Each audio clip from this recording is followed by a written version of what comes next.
Modelagem de sistemas mecânicos rotacionais. O que são sistemas mecânicos rotacionais, né? São sistemas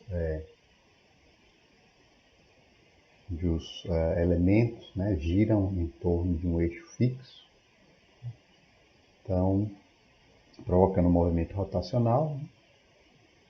Então nós vamos ver que as equações, os modelos são bem semelhantes ao de sistemas mecânicos translacionais, né, com as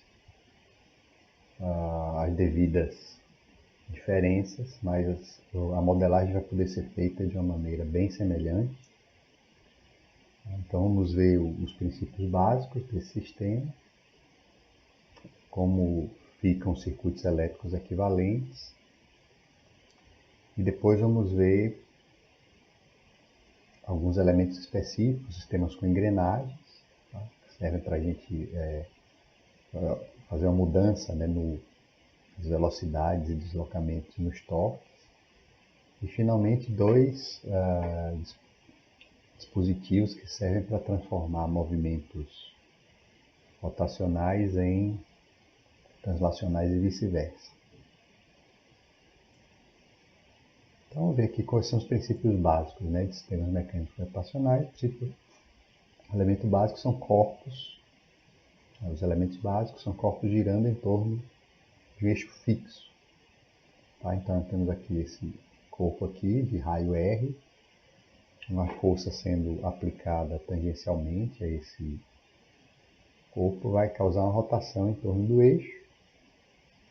Tá? E as variáveis principais desse sistema, né, são o torque, que é a força vezes o raio, a posição angular e a velocidade de aceleração. Velocidade angular e aceleração angular. Tá? Então, basicamente, assim, o torque comparado com o sistema mecânico translacional, o torque toma a posição da força e as posições, velocidades e acelerações angulares no lugar das posições, velocidades e acelerações lineares. Bom, então, os movimentos principais, o momento de inércia, certo? É a massa vezes o raio ao quadrado, aquele corpo, né? Aquele corpo girando em torno do eixo fixo, com raio de giração R. E temos as molas, né, e amortecedores com efeitos rotacionais. Tá? Então a lei de Hooke para a mola rotacional é adaptada, a lei de Hooke é adaptada, né, ao movimento rotacional. O torque é o coeficiente da mola vezes a diferença, né, entre a posição angular entre um extremo da mola e outro. E temos também o amortecimento, né, o amortecedor corresponde a atrito viscoso. O torque desse atrito viscoso é proporcional à diferença de velocidade angular ômega, né? Então, o torque é V vezes ômega, sendo B o coeficiente de atrito viscoso. Então, é tudo muito parecido matematicamente, né, com o movimento translacional. Então, está aqui um exemplo, né? Então, são dois corpos girantes que estão ligados, com seus eixos ligados, né, por esse elemento aqui em azul. E o movimento angular aqui, nesse corpo aqui da esquerda, vai causar um movimento também nesse corpo aqui à direita. E esse movimento, né, que é esse corpo aqui, né, esse corpo aqui, esse elemento que está ligando os dois, vai ter um coeficiente elástico K e um coeficiente de atrito B. Né? Então esse movimento rotacional com essa ligação vai estar sujeito a esses dois fenômenos. Tá? O sinal de entrada é o torque, aplicado aqui nesse corpo 1, e a gente considerar como sinal de saída a velocidade ou eventualmente a posição. Né? A gente viu que a gente sempre pode obter, né,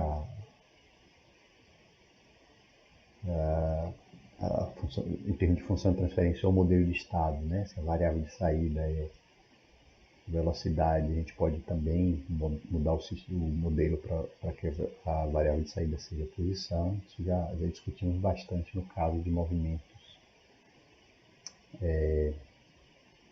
translacionais.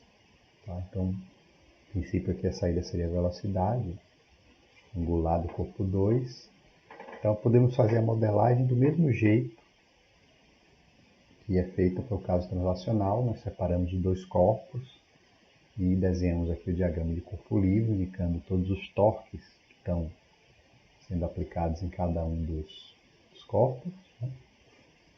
Então, aqui no corpo 1, né, a gente olha aqui, tem aqui o torque de entrada, o sinal de entrada que é o de T, e resistindo, né, ao movimento na direção indicada aqui, né, da velocidade angular, temos o torque da mola, né, e do atrito. Né? Então, o equacionamento aqui dos torques, somatório aqui dos torques estão agindo na direção, no sentido, né, no caso do movimento, é igual ao movimento de inércia vezes a aceleração angular. Então, essa é a extensão da lei de Newton ao movimento rotacional. Né? No lugar de massa a gente tem o momento de inércia, no lugar de aceleração linear a gente tem a aceleração angular.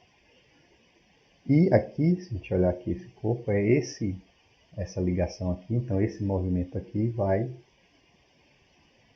ser transmitido aqui para esse corpo J2 pela, digamos, a mola rotacional que está associada a esse dispositivo. Então, agora a gente tem que essas duas outras forças que estão contribuindo, né, para o movimento de J2, né, o TK e o TB. Igual ao momento de inércia vezes a aceleração do corpo 2. Tá? Então, são as equações diferenciais, então, modelando, né, esse sistema. Então, se a gente quiser obter uma função de transferência, a gente aplica a Laplace com condições nulas, tá? Que é o que foi feito aqui.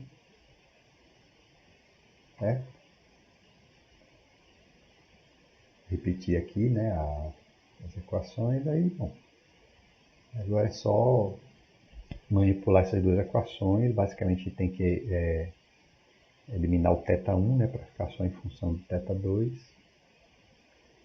Então, se aqui eu somar, né, essas duas expressões, esses termos aqui no θ1 e θ2 aqui à esquerda vão ser cancelados. Então, a gente vai ter essa primeira relação.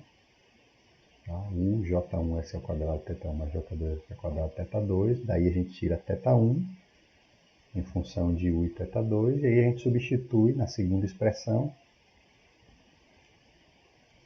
Essa expressão daqui, eu escrevi aqui um pouquinho manipulada, né, isolando θ1 e θ2. Então, substituindo θ1 aqui, eu fico só com a relação entre U e θ2 e consigo aqui a função de transferência.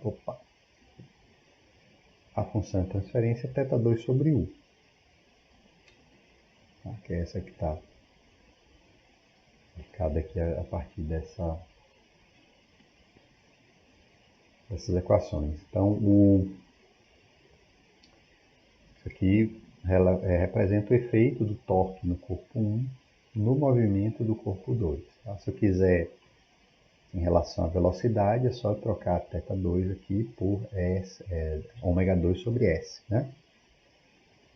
E aí eu vou ter a função de transferência em relação à velocidade do corpo 2. Certo? Então, essa é a modelagem, digamos assim, clássica, né?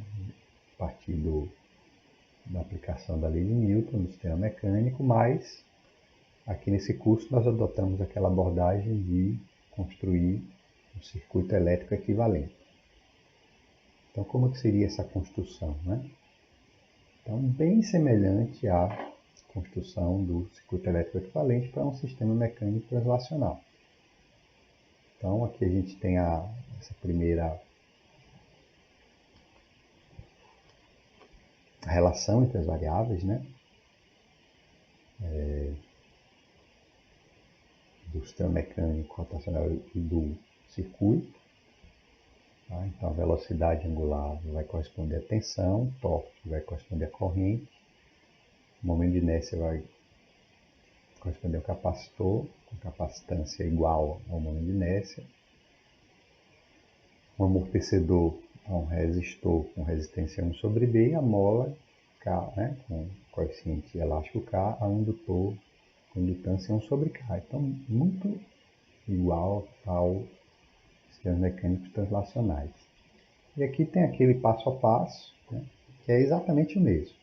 Tá? Passo a passo para construir o circuito elétrico equivalente, com as devidas adaptações ao fato que agora o movimento é um movimento rotacional.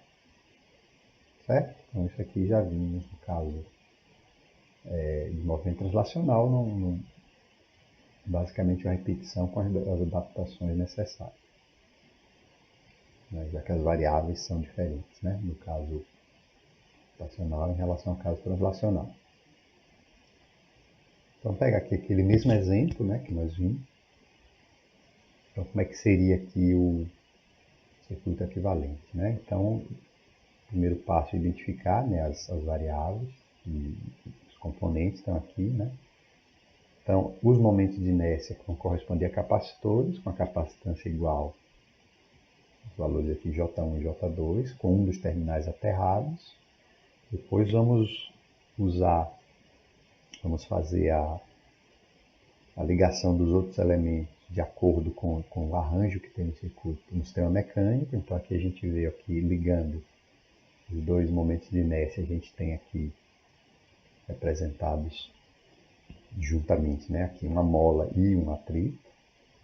Então, a gente vai ter um resistor correspondente ao atrito e um indutor correspondente à mola, ligando os dois capacitores, associando J1 e J2, e o sinal de entrada, a entrada do sistema, no caso do circuito equivalente, vai ser uma fonte de corrente associada a esse torque. Né? O IT, lembrando, é um torque, né, de entrada. Está aqui o circuito equivalente, certo? E bem simples, né? E a montagem bem similar do caso translacional. E aqui a variável de saída, coloquei aqui como ômega-y, porque do mesmo jeito que no caso translacional, o circuito equivalente não consegue representar as variáveis posição, só as variáveis velocidade. Então, se eu quiser que a saída seja a posição, ela não está representada nesse circuito. Nós vimos na aula de sistemas mecânicos relacionais como lidar com isso, tá? Tanto para função de transferência como para modelo de estado. Então, não vou repetir aqui, mas aqui eu coloquei como ômega-y, um sinal de saída que seria a velocidade angular do corpo 2. Tá? Então, já fica aqui como um exercício para você fazer, levantar a função de transferência desse circuito e comparar com aquela obtida pela modelagem clássica, né, de Newton, usando a lei de Newton, certo? Que foi feita há alguns minutos atrás. Certo? Muito bem. Então, assim, tudo muito parecido com o caso translacional. Tá? Então, levantar modelo de estado, levantar função de transferência. Então, não vou repetir nessa aula porque foi feita na aula de sistemas mecânicos translacionais. Agora vou apresentar só mais alguns elementos, né, que aparecem em sistemas rotacionais. Um é o sistema de engrenagem, né? Então, são usados para ter uma mudança, né, de velocidade de torque.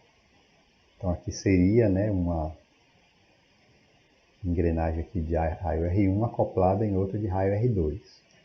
Tá? Então, aqui estão como duas, né, questão de desenho aqui, duas circunferências, uma junto à outra, mas poderia ser, por exemplo, um sistema com engrenagem com os dentes, né? Estão acoplados, aí quando gira, né, o R1 gira, ele faz girar, certo, o corpo 2. Tá? Então, Essa engrenagem aqui de raio R1 é chamada de engrenagem tratora e a de R2 é engrenagem acionada. Então, o movimento de R1 que provoca um movimento em R2 e aqui estão seus respectivos torques e posições angulares, certo?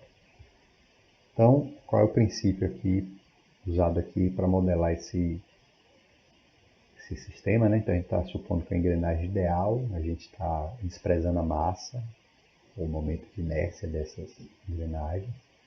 Então o princípio aqui, quando eles rodam, quando eles estão acoplados, o deslocamento angular, né? A distância que eles vão percorrer linearmente, angular não, linear, desculpe, é a mesma, tá? E o deslocamento aqui linear é o raio vezes o deslocamento angular. Então, R1 θ1 igual a R2 θ2, então θ2 é R1 sobre R2 θ1. Então, isso se aplica à posição angular, se eu derivar, eu vou obter a mesma relação para a velocidade angular. E o outro princípio é que, sendo a engrenagem ideal, não há perda de energia. Tá? Então, a energia de rotação é dada pelo produto entre o torque e o deslocamento angular. Certo? Então, com isso, a gente tem essas relações aqui do torque da engrenagem, entre o torque na engrenagem acionada e o torque na engrenagem tratora, né? Então, se eu pegar aqui essas duas equações, se eu passar essa equação aqui, θ2, para a velocidade, né, posição para a velocidade, se eu derivar isso aqui, a gente tem uma relação muito parecida com as relações de tensão e as relações de corrente em transformadores, né, de circuitos elétricos. Então, o equivalente elétrico disso aqui vai ser um transformador. Tá? Então, aqui eu tenho uma velocidade angular 1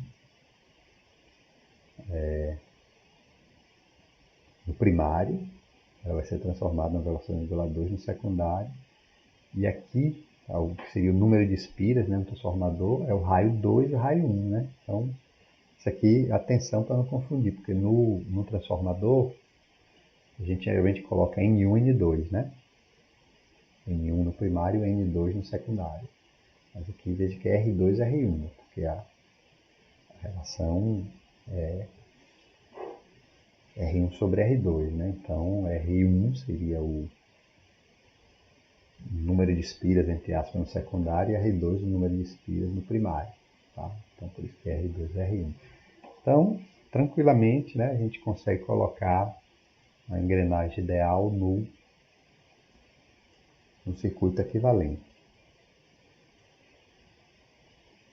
Bom, agora vamos ver outro dispositivo, na verdade dois, né? Esse aqui esse é uma novidade aqui em relação aos sistemas mecânicos relacionais, são dispositivos que transformam movimentos angulares em movimentos lineares, ou movimentos rotacionais em movimentos translacionais e vice-versa. Tá? E vice-versa. Então, eles são chamados, um dispositivo chamado pinhão cremalheira, que é esse aqui à esquerda, e uma polia. Né? Os dois ideais, sem perda de energia. Né? Então, esse pinhão cremalheira, como é a situação aqui? Você tem um corpo girante, ó, que está acoplado. Então, vamos pensar que aqui é uma barra, né? Tá? E quando esse corpo aqui gira, então vamos pegar aqui ele girando aqui no sentido anti-horário, ele empurra, né, essa barra linearmente, né, movimento translacional linear, certo? E a polia é semelhante, né, quando isso aqui gira, então isso aqui tem, vamos dizer, uma correia, né, pode ser uma correia dentada, o que seja, né, aquela correia dos automóveis, por exemplo. Então, quando gira isso aqui, tá, esse corpo girante, ele desloca essa correia e provoca um movimento, né, transforma no movimento linear. E pode ter o vice-versa também, né? O vice-versa seria o quê? Seria, por exemplo, aqui à esquerda, essa barra se movendo faz girar esse corpo. E aqui a correia se movendo aqui para baixo, para cima, linearmente, vai fazer girar também a polia, certo? Então a gente pode representar as duas transformações, de translacional para rotacional e vice-versa. E qual é a relação de transformação? Então aqui, o deslocamento linear é r vezes θ, vezes deslocamento angular. Então se eu derivar, eu passo para a velocidade. Então velocidade linear r, que é o raio, vezes a velocidade angular. E o torque é a força vezes o raio. Então a força sobre o raio vezes o torque. E aqui a mesma coisa na polia, né? São as mesmas relações. Certo? Então qual é que seria o equivalente elétrico disso aqui? De novo um transformador. Tá? Então aqui eu estou representando a transformação do movimento angular no movimento linear. Tá? Então a relação aqui de espiras, entre aspas, né, do transformador seria um R, né? Então V tá igual a R ômega. Opa, não é isso? V igual a R ômega, é isso aqui que está sendo representado, e F igual a 1 sobre R vezes o torque. Né? Lembrando que força e torque, né, no equivalente elétrico, corresponde a correntes, e velocidade corresponde a tensões. Se fosse o contrário, se fosse transformação de movimento linear em angular, né, então era só inverter isso aqui, né, seria R1, e aqui no primário a gente teria a velocidade e força, e velocidade linear e força, e no secundário, velocidade angular e torque, e aí a relação seria R no primário e 1 no secundário. Tá? Então isso é muito útil, tá? Esses dispositivos são muito úteis para quando existe, né, essa transformação entre os movimentos. Então aqui a gente tem um exemplo, né? Então a gente tem, isso aqui é um dispositivo pinhão-cremalheira, então a gente tem uma força aqui puxando essa massa, e essa massa acoplada aqui a esse corpo girante vai fazer esse corpo girar, certo? Então a gente tem aqui um atrito entre a massa e o chão, a gente tem uma mola ligando a massa ao referencial fixo, e aqui a gente tem um atrito entre, tá certo, a massa e o corpo girante, no próprio pinhão cremalheiro, e esse atrito é importante, veja que ele tem o mesmo valor aqui do atrito massa com o corpo girante. Desculpe, massa com o referencial fixo, com o chão. Então, como seria o circuito elétrico equivalente desse dispositivo? Então, a gente vai ter aqui uma força, que é o sinal de entrada, que vai corresponder a uma fonte de corrente, puxando uma massa, que vai ser representada por um capacitor com um dos terminais aterrados, e a esse capacitor a gente tem uma mola, que vai ser o indutor, ligado à terra, né? Então, o indutor vai estar ligando a massa, que é o capacitor, ao terra, e temos também um atrito com o referencial fixo, que vai corresponder a um resistor ligando a massa ao terminal aterrado. Tá? Então, essa vai ser a primeira parte do circuito, e aqui a gente vai ter a ligação dessa massa com esse momento de inércia. O que é que está ligando os dois? Aqui tem um atrito, né, entre os dois, que vão corresponder a um resistor. E a gente tem uma mudança do movimento, uma transformação do movimento translacional no movimento rotacional, que vai ser representado por um transformador, como a gente acabou de ver. Certo? Então está aqui o circuito equivalente, está aqui a fonte de corrente correspondendo à força de entrada, o capacitor correspondendo à massa, e aqui a mola, né, o indutor corresponde à mola, coeficiente 1 sobre K, e o resistor correspondendo ao atrito. Então, isso aqui é essa parte, digamos assim, translacional.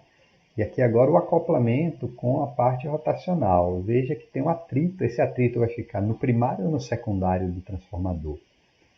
Veja que como ele está sendo indicado aqui, ó, que é o mesmo atrito,